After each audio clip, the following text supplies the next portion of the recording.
On voit cette veste-là partout. C'est la veste que porte Shane Hollander, le protagoniste canadien de la fameuse série Rivalité passionnée ou Heated Rivalry qui fait fureur présentement. En plus, avec les Olympiques, j'aime tellement les Olympiques, ça fait juste augmenter l'engouement. Eh bien, cette veste-là, elle est faite en Sherpa. Puis dans cette vidéo-là, je vais vous expliquer qu'est-ce que c'est. D'ailleurs, je voulais savoir qu'on vous a préparé un tutoriel pour apprendre à reproduire cette veste-là qui est disponible sur notre blog. Mais juste avant, n'oubliez pas de vous abonner à notre chaîne YouTube si vous voulez continuer d'en apprendre sur les tissus.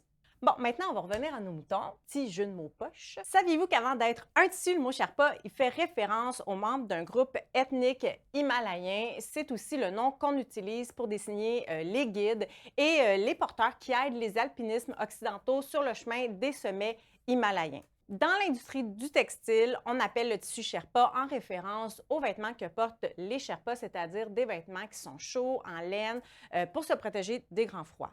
Donc, en résumé, le Sherpa, c'est une imitation synthétique des vêtements portés par le peuple Sherpa.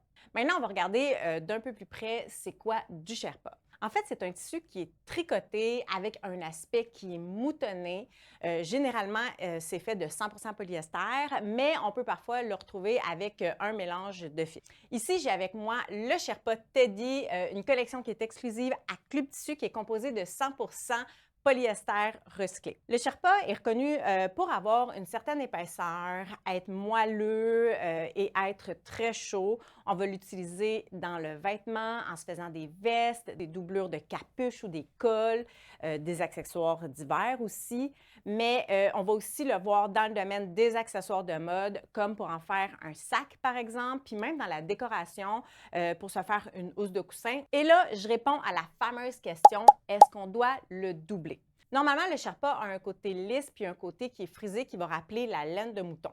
Puis côté lisse, il n'est pas particulièrement doux. Donc, personnellement, moi, je conseille toujours de le doubler, sauf si ça ne vous tente pas puis que le tissu ne sera pas directement sur votre peau. Donc, par exemple, si vous vous faites une veste et que vous allez toujours porter un vêtement sous la veste, bien, à ce moment-là, vous n'êtes pas obligé de le doubler parce que ça ne touchera pas votre peau.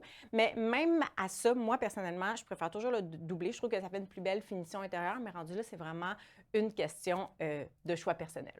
Maintenant, des petits trucs et astuces pour coudre le Sherpa. Donc, comme c'est un tricot de polyester, je vous recommande d'utiliser une aiguille stretch ou à balle pointe jersey de taille 90 ou 100, donc plutôt grosse parce que c'est un tissu qui est assez épais et dense. Aussi, on va venir utiliser un point plus long, comme du 3 à 4 de longueur.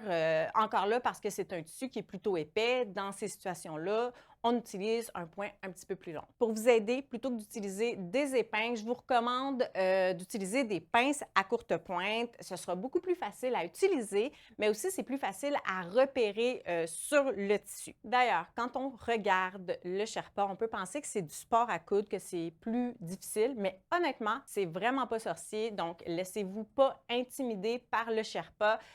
Si vous avez des connaissances en couture de base, vous allez être capable de le coudre. Alors voilà ce qui termine la vidéo. Si vous avez des questions ou des suggestions de patron à coudre avec le Sherpa, laissez-nous le savoir en commentaire et ça va nous faire plaisir de vous lire et de vous répondre. Bonne couture!